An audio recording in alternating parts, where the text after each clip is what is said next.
So in this video, you'll learn how to use watermarks on your OnePlus 13. So using watermarks just adds a tag to any photos or videos that allows you to identify that this was taken at a specific time, a specific date. It allows you to add your own signature so that nobody else can be able to use it.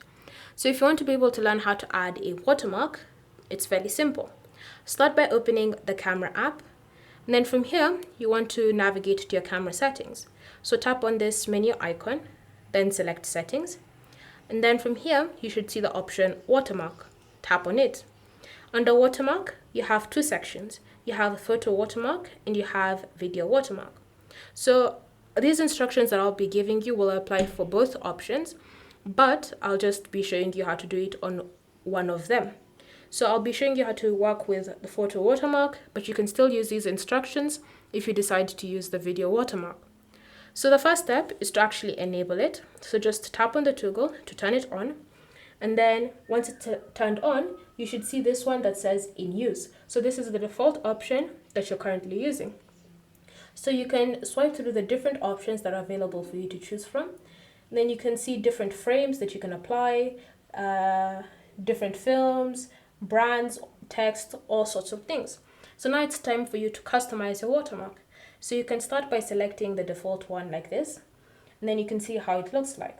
So these are the parameters, and then this is the text. You can choose to customize it by tapping on text. You can choose to change the background color to something different, and then you can select apply. And then from here, that is how your photos are going to be looking like every time you take a photo. So you take a photo like that, and then you should see the watermark at the bottom of the image.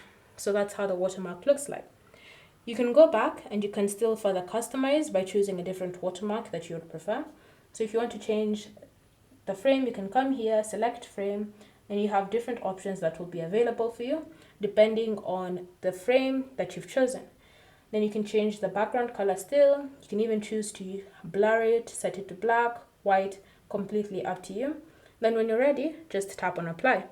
If you don't like the changes that you've just made, you can just undo it like that, then select reset, and it will take that watermark back to its default settings.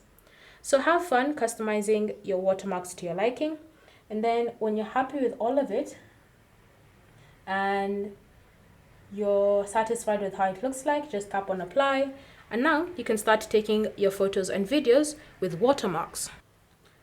So have fun, enjoy customizing, and then if you have any questions or comments, leave them in the description down below, and we'll get back to you.